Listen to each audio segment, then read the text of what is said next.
Welcome to This Organized Life. If you're a mom, wife, or coffee lover seeking advice on how to reduce clutter and reclaim time, look no further than your host, Lori Palau, founder of Simply Be Organized and author of Hot Mess, a practical guide to getting organized. For a lot of people, clutter is their dirty little secret, but it doesn't have to be. Each week, we will share practical tips, chat with experts, and provide strategies on how to keep you organized. I hope that by sharing our stories, you feel a little less alone and more empowered to tackle the areas that are holding you back. So let's get started.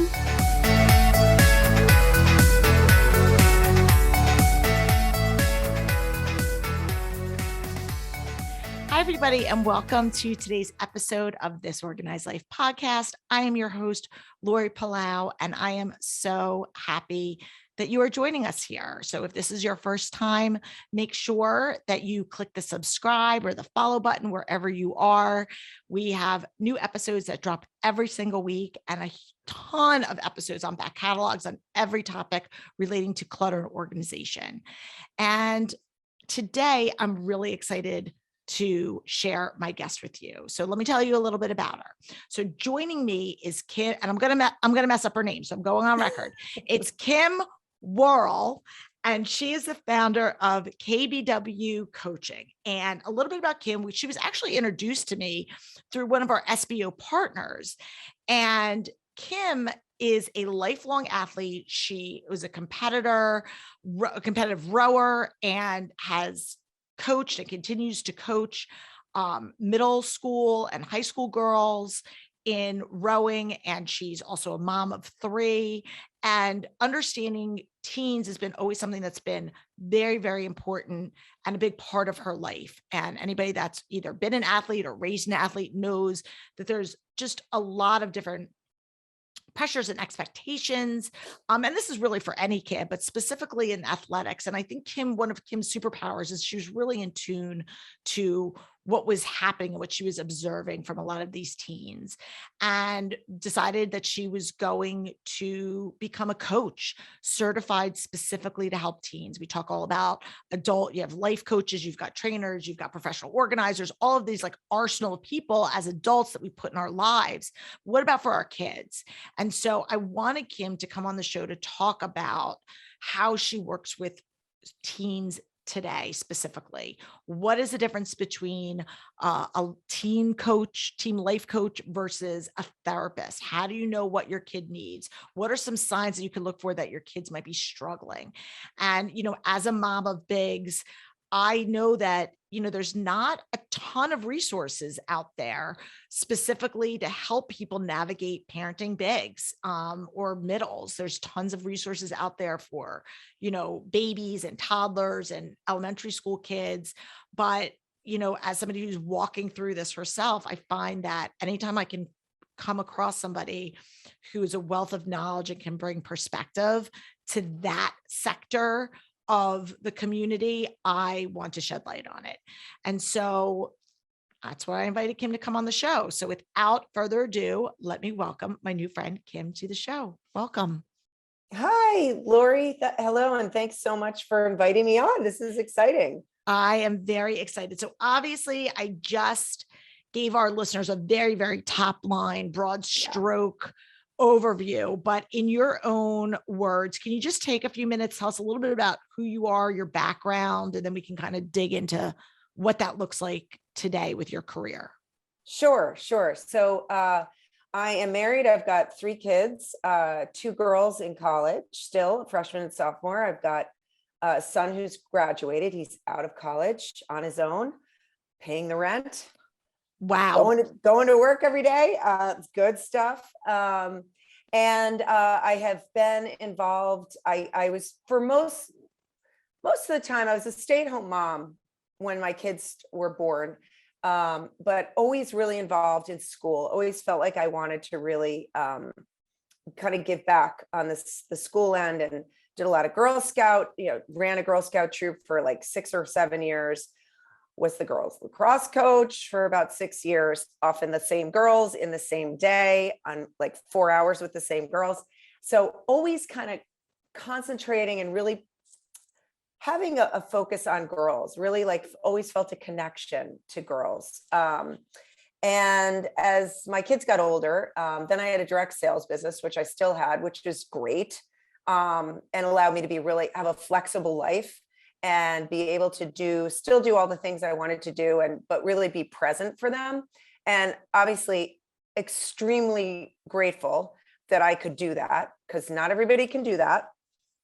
And then as my kids were approaching, they were all getting into college. And I think really when the pandemic hit, I had really started to think, what's next? Like, what's next? Like, they're all going to be out of college. Like, they're all going to be off in their lives. And I've got tons of stuff going on. I'm a competitive rower, as Lori said, and very involved in my boat club and in a nonprofit.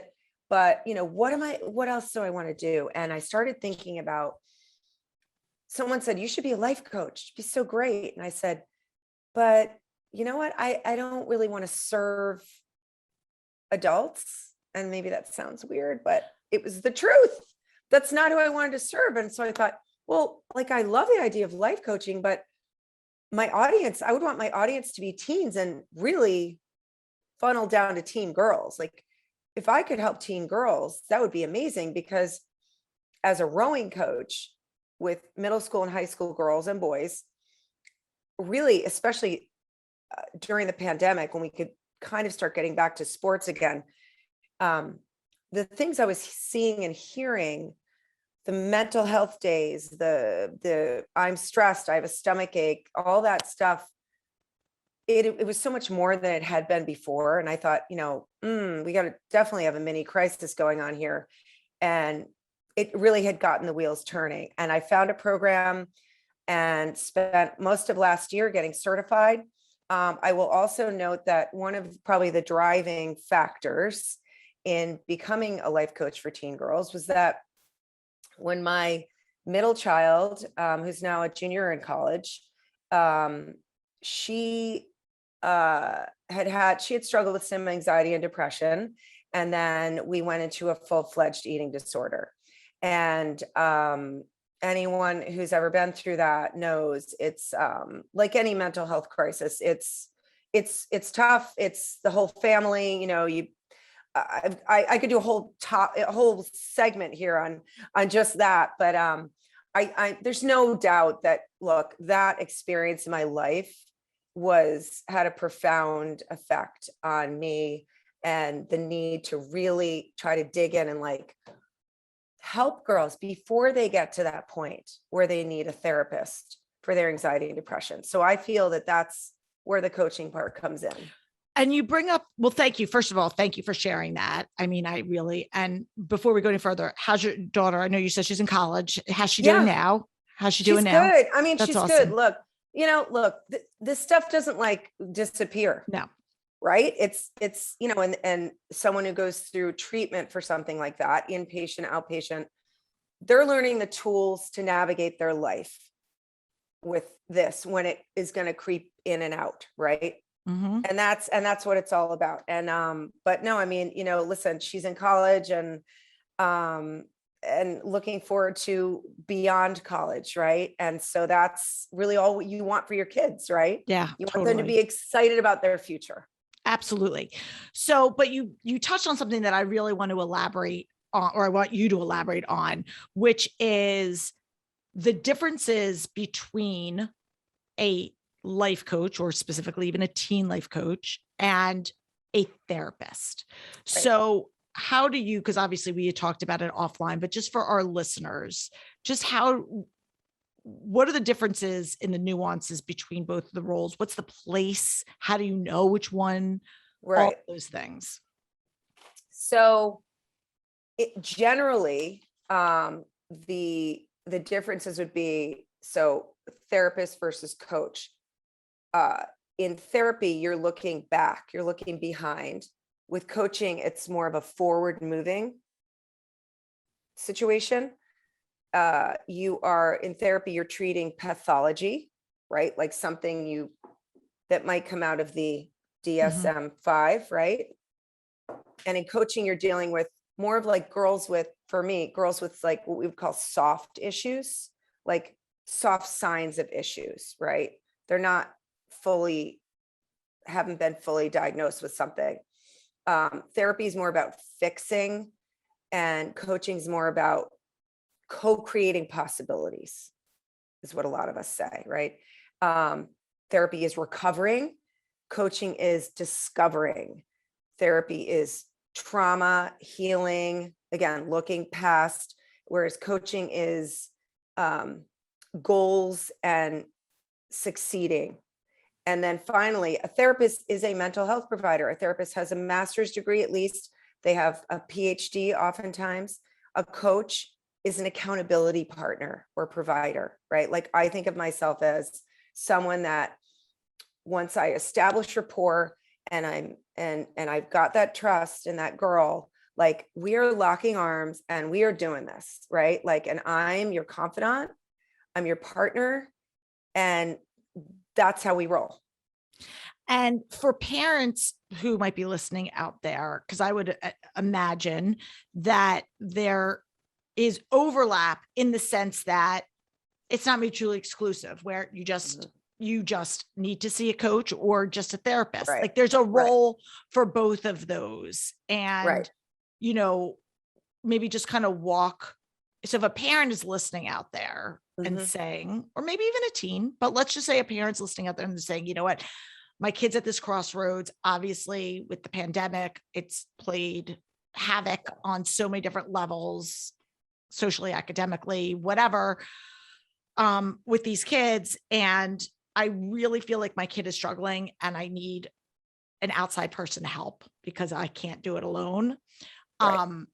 How do you, like, would you recommend them coming to someone like you first and starting there, or going to a therapist? Like, get kind of walk them through, like, how do I know when to call you?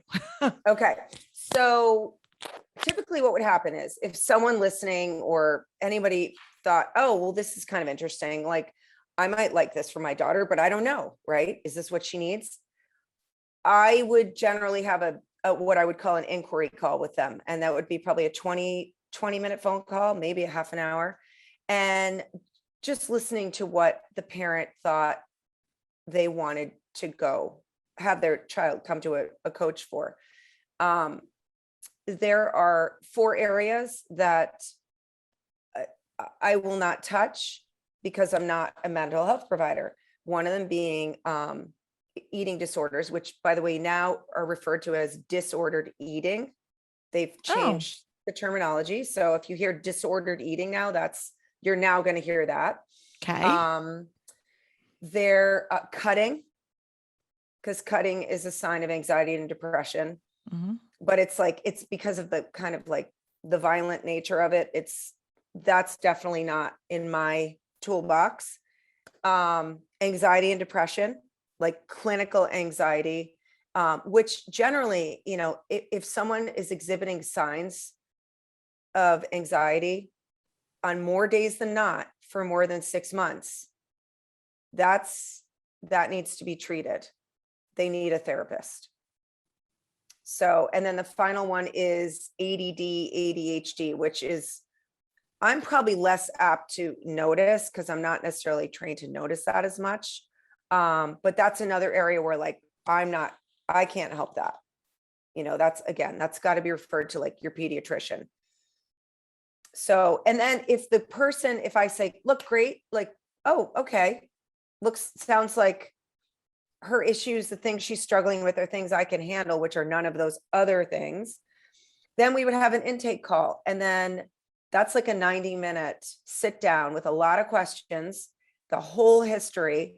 And I am, again, looking for signs that maybe there are things going on, just to make sure, because again, at the end of that intake call, that's where we're either going to part ways and I'm going to say, you know what, having learned more, I don't feel comfortable and I want to give you a list of resources or direct you to some people to help your daughter, or go to your pediatrician. Or I say, let's go. What do you want to do?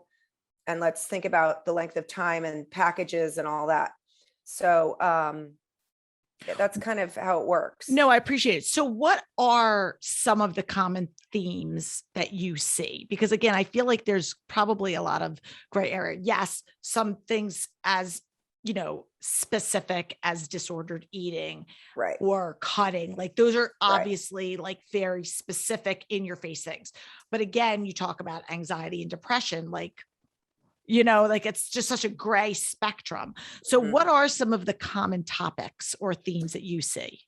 Right. So it could be friends, social stuff that's going on. Girls, especially middle schoolers. Middle school's a tough time socially. I know you said you like middle school. Middle I school. love middle Oh schoolers. God, it's such a, as a parent, that was like the most stressful time of my kids' I lives. know. I don't know. I was like, even when my kids were in middle school, my girls were in middle school, and I'd say, why don't you have all the girls? They have these big groups of friends.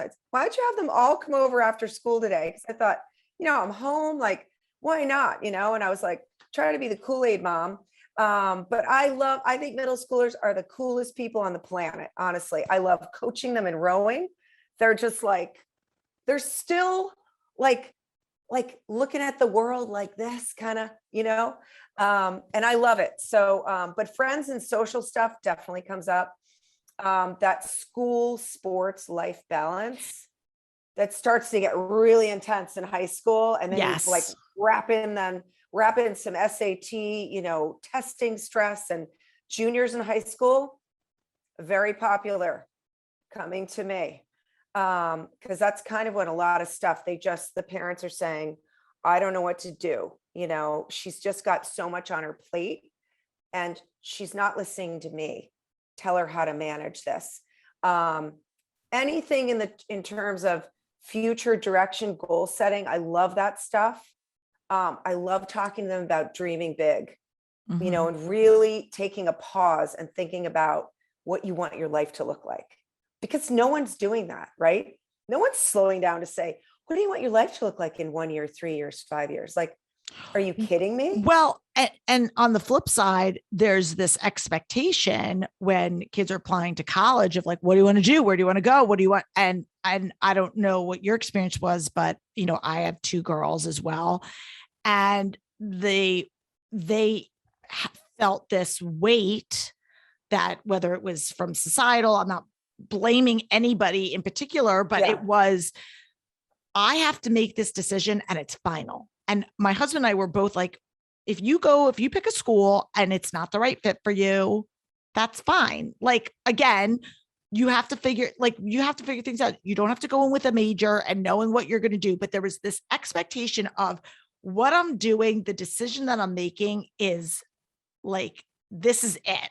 And it's written in a Sharpie marker and not a pencil. And so I don't know. And it could just be like a geographic thing. I don't know if that's everywhere, but I know where we live, that's a common theme with a lot of these students. And it robs them of that ability to just kind of dream big, because there's all this pressure of the tactical stuff and the expectation of, I have to be involved in all of these different things and whatnot. And so it's a lot. And I think articulating it is really hard.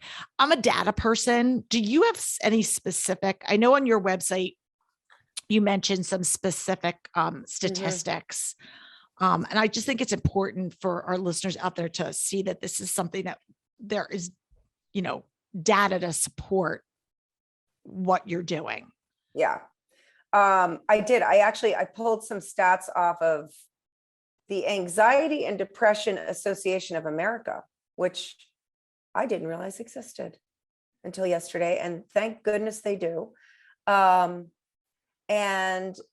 here's what I found. First of all, the one stat that I have, I think on my website, which is that anxiety and depression is up 50% from 2018 to 2021, right? Thank you very much, COVID-19. Yeah, I was going to say that doesn't surprise me. But 50% is like, 25% of teen girls display depressive symptoms. Girls make up 90% of the children with disordered eating. And self-poisoning victims are 5 times as likely to be girls. And 2/3 of antidepressant prescriptions are for girls. Really? Yeah.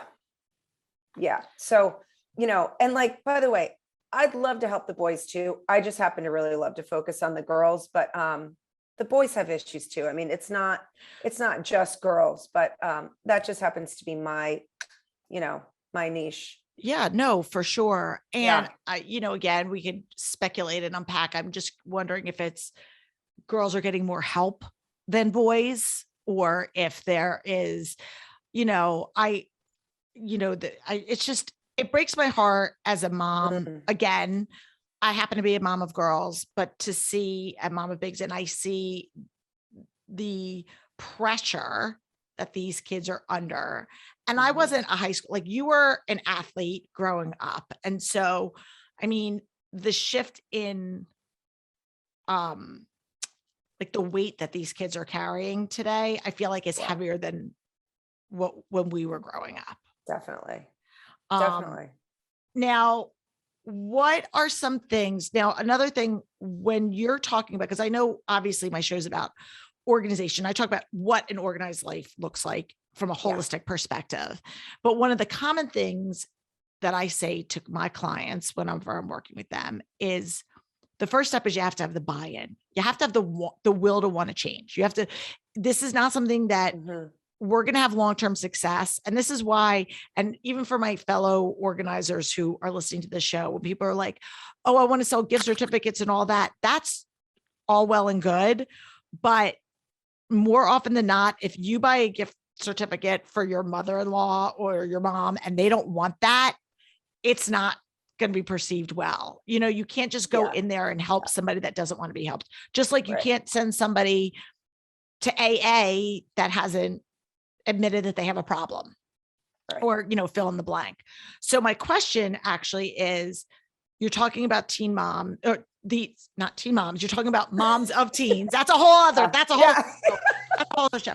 We're talking about, so do the girls have the buy-in going in? What has been your experience with these kids? Like, are they sitting there with their arms crossed, like my mom just dragged me to this, or until they realize how awesome you are? Or is it that they're really craving that outside support?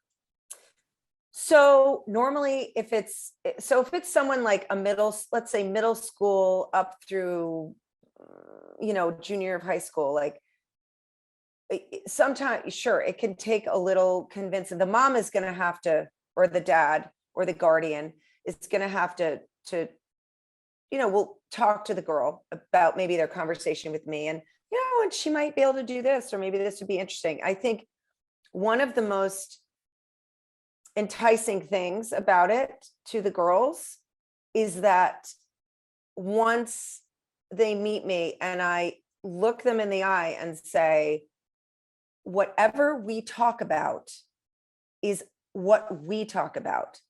I'm not talking to your mom about our conversations. And again, the mom, the parents have to sign something so that they understand this is our conversation, the girl and the coach. And the only time I'm going to break that confidentiality is if I feel that the girl might harm herself or somebody else, right? If harmful behavior or something, she's plotting something that I think, oh boy, no. So it's amazing. Once the girls know that they really have my trust, like we're going to do this together, and they can actually like spill the beans on whatever's in their brains and not worry about a friend telling another friend, a teacher telling an administrator, a coach, like there's so many great mentors you could have in your life and people to talk to, but none of them, I think, seem super safe to girls, right? Like there's always this little, like, what if someone tells what I'm telling, even like your best friend, we know girls just, so establishing that rapport and relatability and being relevant is part of my job. Establishing that in the beginning with the girl so that we can move on in a really like honest way. I love it. And so again, it varies and there's going to be a spectrum based on the specific situation and the circumstances. But, you hear about people in therapy that are in therapy their whole lives. Like, what is kind of is there an average lifespan that you work with these girls? Or is that a fair question to even ask? I think a minimum of 6 sessions. That's kind of what I would call the foundations. I think like a 3-month, like 12 weeks is probably like a great chunk of time to really get to know the girl, her to get to know me. That takes a couple weeks, and then to really start digging in. Mm-hmm. And then, the thing is, like, things come up. You think Sure. I'll have a plan to talk about something that we've discussed, and then a girl will come in and she needs to talk to me about something totally different. And I'm dropping everything to talk about whatever it is in there. Right.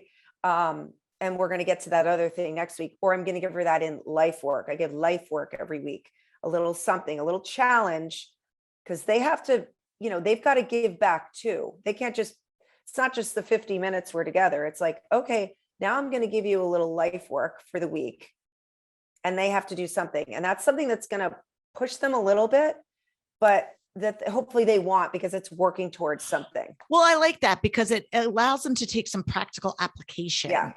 Yeah. And I think that that's really important. I mean, having the safe place sounding board is critical as well for everybody. I don't care, who you are, but then being able to take this information and then learn some tools and be able to apply that is really where I think change comes in.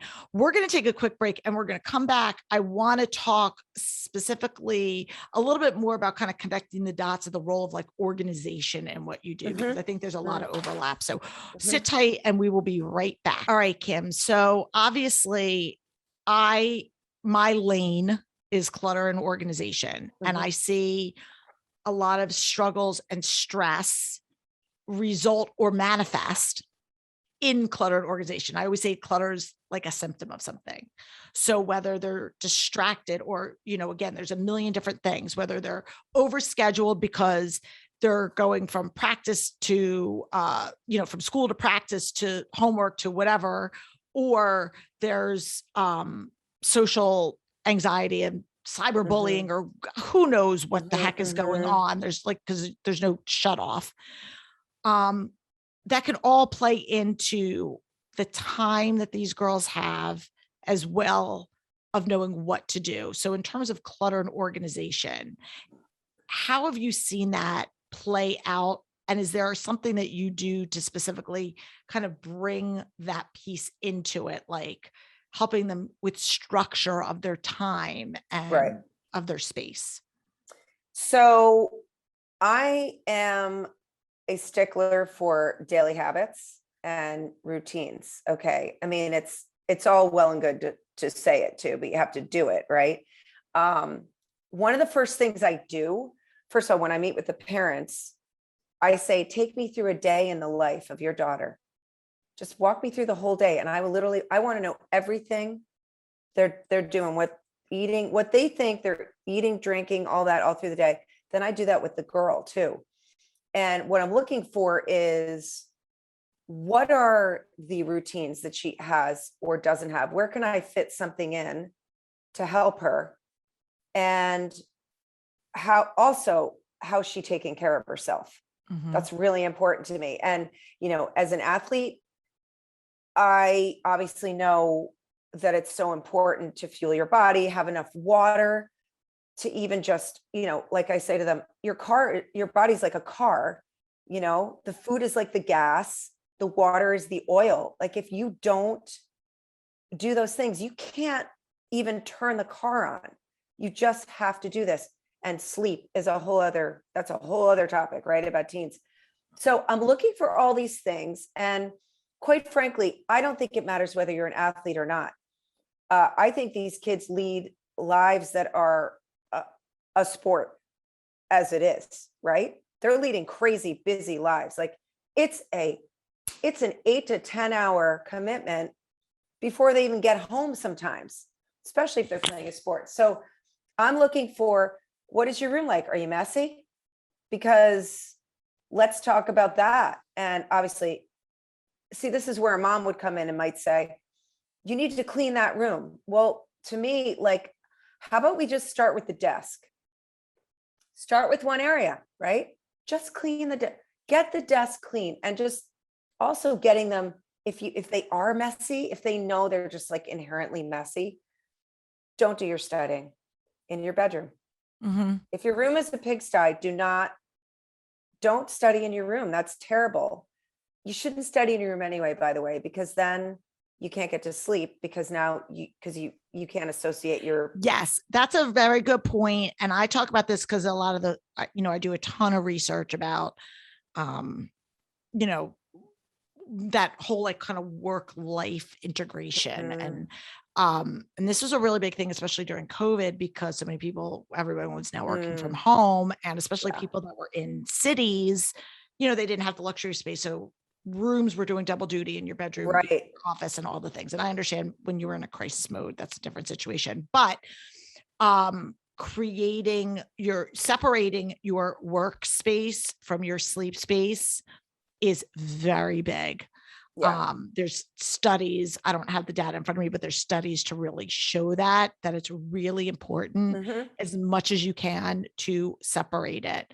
And just to have that separation. And again, studies with messy rooms in causing anxiety, even if it's not something that you are cognizantly aware of, just knowing that there's piles of stuff around, paper, clutter, clothes, whatever, is anxiety producing. Yes, for sure. Absolutely. Yeah. So I try to just kind of zero in, just, you have to start small. It's like I say, I give them a challenge, right? So how do you organize your to-do list?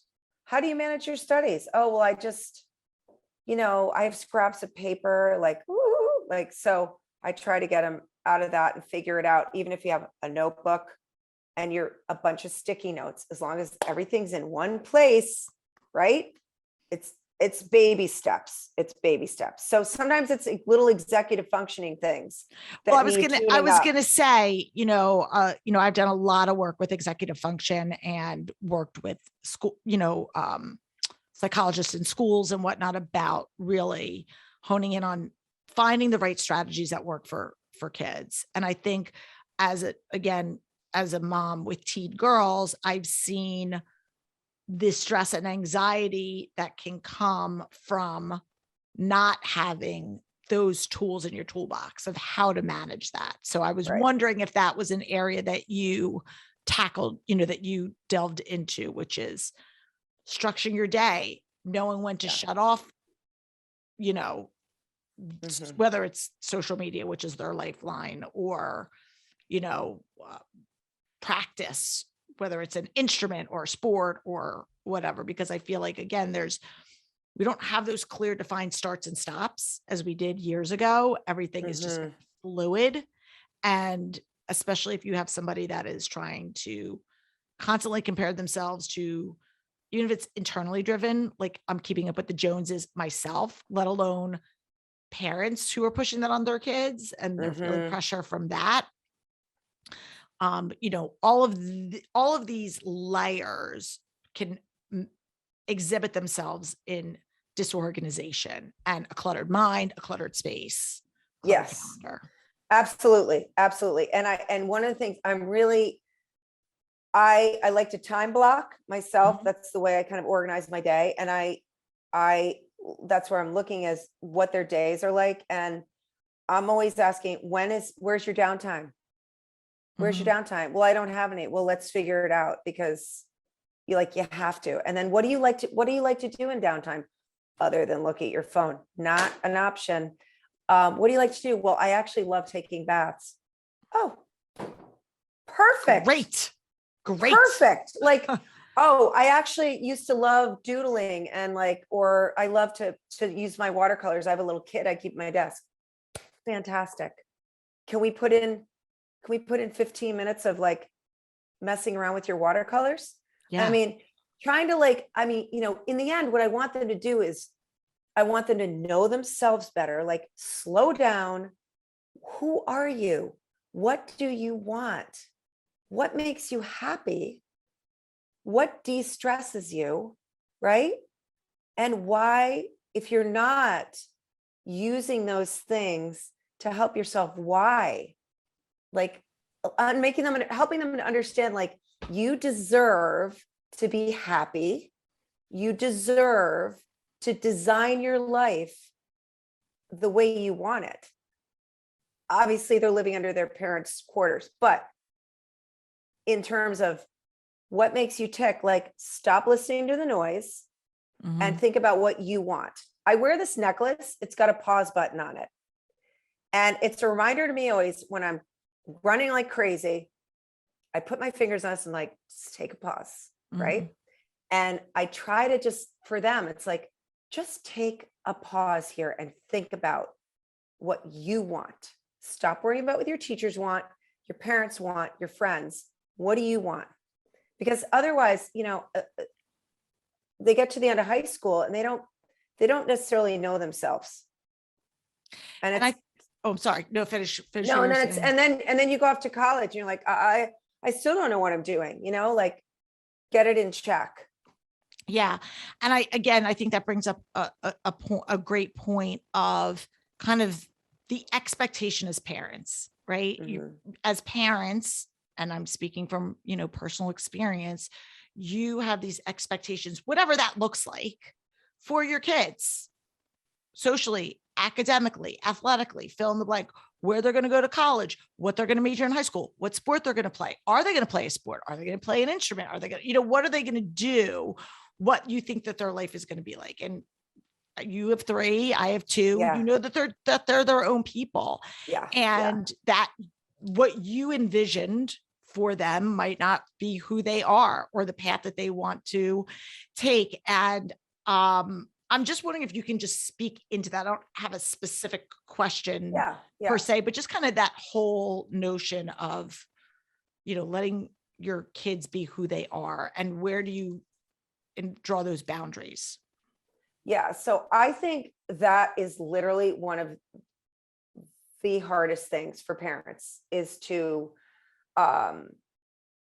just step back and realize that they are their own people and they are not us. I mean, we can all see a little of ourselves in our children, right? And it's very endearing and it's cute. And then there's some traits you think, oh, I'm sorry, you inherited that one,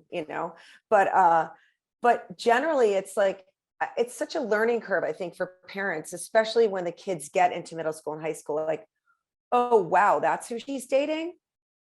Interesting. Like, wouldn't be my choice. Well, guess what? It doesn't matter. It's not your choice. It's her choice. And you don't have to like it. And if, with things like a relationship, things like that, it's like, if your daughter's being treated well, and this is a kind person, I mean, what are we really complaining about, right? But I think generally, like, parents just, you need to listen, and like active listening is so important. Just listen to what they're saying. That's really all they want. They really want listening. They really want to feel your love and support. If you do that, like, that's huge. If they truly feel your support, it has to be authentic. Sure. That's what they're looking for. They want to know that they do have that. We are a little net, right, to catch them. And that's what they're looking for. And that's what they need in those years. Yeah. I mean, and we have a lot of listeners, and, I'm hoping everybody listens to this show. I know sometimes people will just look at a topic and say, oh, doesn't apply to me, and not listen. But we have a lot of listeners who have that are moms of littles. And, what I remember when I was a mom of little, like, I probably would have scrolled past this because I'm not there yet. I don't need to worry about teen girls. Like, but for the parents that are listening, or, maybe want to refer this to somebody, I always talk about parenting is exhausting always. but differently at different stages, right? You have that physical exhaustion when your kids are little because they rely on you for everything, to bathe, to eat, to, carry around. You're really like the driving of the bus. And then as they get bigger, it's that emotional, like you're just emotionally drained. And I don't mean that necessarily in a bad way, but like it's just, it shifts. It's just a shift. And, so I'm just wondering what you could say for the moms of littles out there that are listening that aren't quite there yet. Yeah. Well, the first thing I can tell you is if you have a daughter, the girls are becoming young women much earlier. Oh my gosh. So it's like, even if you have a 5-year-old now, just like you're only 5 years away from the first like signs of like, oh, when can I get a phone? And what's, whatever TikTok is going to be at that point. So like you only have a few precious years of that, the physical taxing part of it.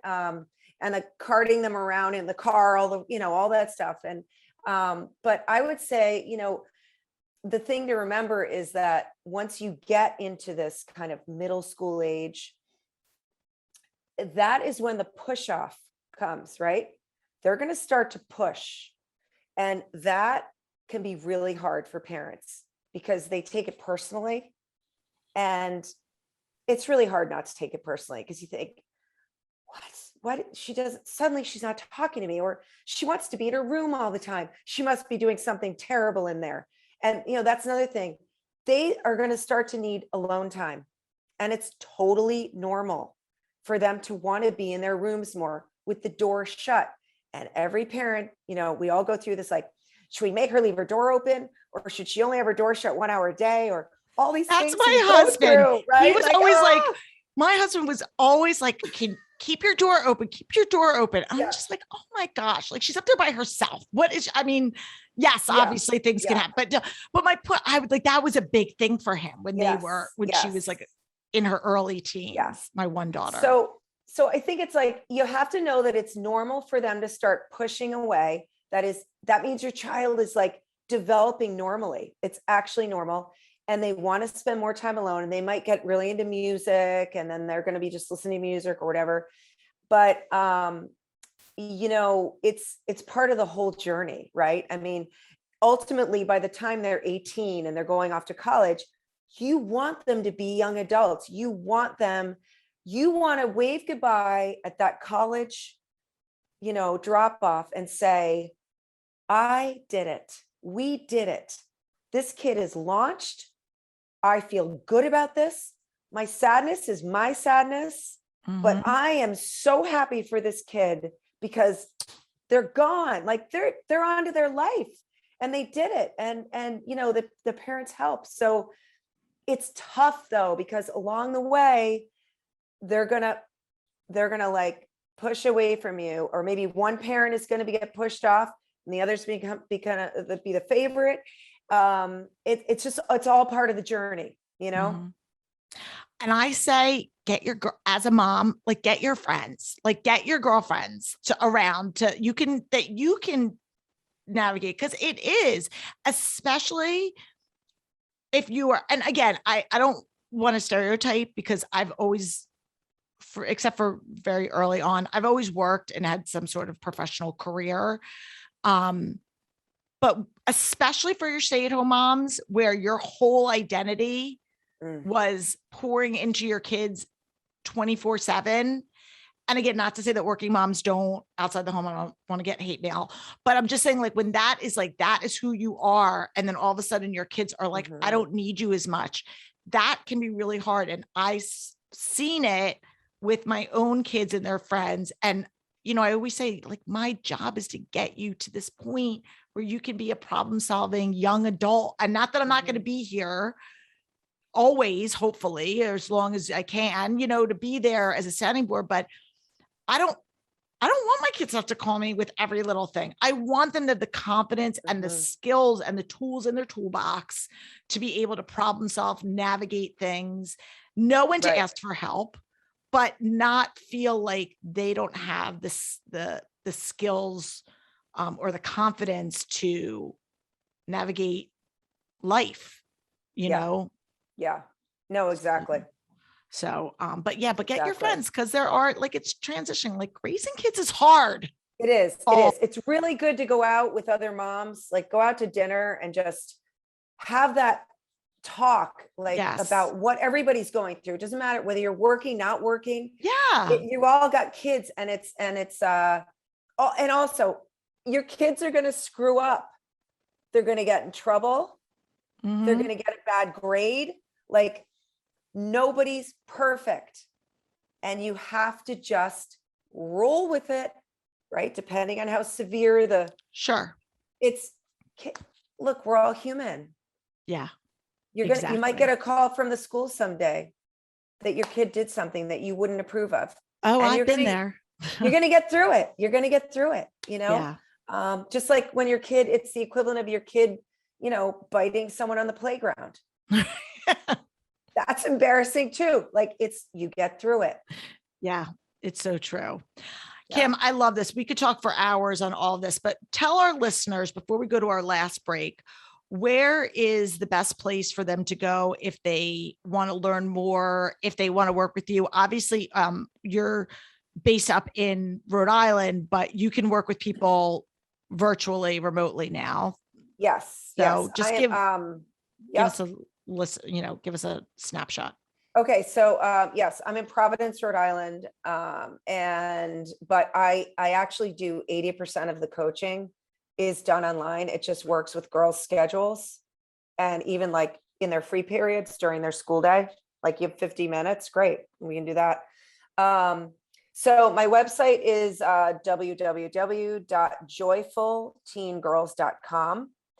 I'm also working on a Facebook page, really just dedicated to parents of teen girls. That'll be under just Kim Worrell. And I have an Instagram that I'm trying to build to dedicate to girls, to give a place for them, because we know they're going to be on it. So give a healthy place for them to kind of land and feel good about themselves. And that is joyful_teen girls. And we'll link up to all of this, obviously, in our show notes. So we'll have that on the YouTube page, as well as in, our show notes in the podcast app. So don't worry, definitely connect up with Kim. She's awesome and amazing. And, I'm super excited for, people to be able to have you as a resource. I think it's going to be great. Yeah. We're going to take one more quick break, and we're going to come back, and we're just going to put you in the hot seat for our wrap-up questions. So sit tight. All right, Kim, this has been so much fun and so much great information. I wish when my girls were younger, I had you in my back pocket, because I probably would have been one of your clients. But in any event, we always ask our guests a couple questions just to get to know you a little bit better. And also because you've been inspirational to us, we'd like to know, first and foremost, is there a book that's been inspirational to you? It could be personally, professionally, from a parenting perspective, just anything that you can give off as a resource. Okay. I want to show everybody this book. Okay. Untangled by Lisa D'Amour. Okay. If you have daughters, you need to read this book. Okay. I have read this book. I have also listened to this book in my car. And this is like a Bible, okay, for raising girls, as far as I'm concerned. It's unbelievable. And it's guiding teenage girls through the 7 transitions into adulthood, just what I was kind of talking about. There are transitions along the way. And this is really helpful book. So that's my favorite, like, parenting book. That's great. Then for me, this book, The Slight Edge, okay, is again, I love habits and learning how these small changes we make in our life have such a profound effect, for better and for worse, right? All right. So I love this book. I'm currently reading Atomic Habits, which is like a hot. Oh, oh my gosh, on our episode that just dropped today. So that was we get, so I love to hear what are repeats, like what are some common things. And Atomic Habits has been several people, been a recurring theme, but I love this because I typically will go out and buy the books after our guests are like, I love this book. I will go out and get them. So I'll definitely be sure to check out both of those books. And then our last, go ahead. Sorry. Well, there's one more. If you, sorry. Go ahead. Not to scare anyone. Girls and sex. Yeah. Reading that. I don't really have to tell you about that. But that's, if you're concerned about or needing more information about girls, sex and their sexuality and identity and all that, that's a great one. Oh, that's the heavy hitter. Oh gosh. You have to like wrap it in paper. Yeah, exactly. Yeah, exactly. Oh my gosh, you're so funny. All right. And then our last two questions, which you can answer as seriously or as lightheartedly as you'd like, which is, in this particular season of your life, as with your budding business, your grown-ish kids, where do you feel like you're thriving and the most organized, and where do you feel like you're a bit of a hot mess? Okay. Well, I would have to say right now, I'm thriving in the making myself wake up at the same time every day and get my exercise in, because for me, like, exercise is medicine. What time do you get up? Are you one of those like get up at like 4 o'clock in the morning people? I get up at 6 on the weekdays. And then I exercise by 6:30 and then I'm done. I'm not on the water yet rowing. When I'm on the water, it's a little earlier. So it's like, got to like phase myself in. But I can get lazy in the winter, and I'm currently very proud of myself because I just said a few weeks ago, nope, you're going to get up at 6 o'clock every day. It's just what you're going to do. And it's made all the difference in my day. That's awesome. Honestly. Yeah. What was the other question? Where do you feel like a little disorganized or like a little bit of a hot mess? I would say I still have a tendency or habit to push my things aside for other people. And I think that's a holdover from being home with my kids for so long and naturally going to that. So it trips you up though, when you have no kids home and then you're still doing things for them, or or you even think about doing things. Like, I can divert my whole day to do something that I'm like, though, that was silly, wasn't it? Because I said I was going to work on my business for 3 hours. And I just spent an hour, solving someone's, helping them put out a fire, and they could have waited. Yeah. So for me, that's it. Still like putting myself first. I gotcha. Well, I appreciate it. Again, we just like to show the behind the curtain honesty and authenticity, because, sometimes when we bring, especially our experts out, people think that they've got it all together. And I think one of the common themes with our show is we just want to show that, yes, we could be thriving in some areas. It doesn't mean that we're immune from struggling in others. So, it's a spectrum, but thank you. And you know what, for the moms out there and the dads, I mean, if you don't put yourself first and take care of yourself, it's really hard to take care of your kid. So it's really a lesson for all of us. Like, it's a struggle, but you really do have to like make sure that whole like self-care thing that's going on right now in the world, it's like real. Yeah. It's real. It's a real thing. Real. I love it. Well, Kim, thank you so much. This has been an awesome conversation. If this is your first time tuning into our show, welcome. I hope that you love it enough that you're going to leave us a review, click the subscribe button, share it with a friend, and make sure that you follow us on social media. We're always posting new information and updates on guests, topics, all the things. So until next week, I am Lori Palau. Peace out. Thanks for tuning in. If you like this episode, please spread the love by sharing it with your friends. And if this is your first time tuning in, make sure to click the subscribe button wherever you are listening so that you never miss an episode. And while you're there, please leave us a review so other people know that our show is worth a listen. Head on over to YouTube and make sure that you follow us there as well. We record interviews, videos, and conversations with all of our guests. And again, if you want to learn more about our product offerings, feel free to visit us at simplybeorganized.com where you can connect with me.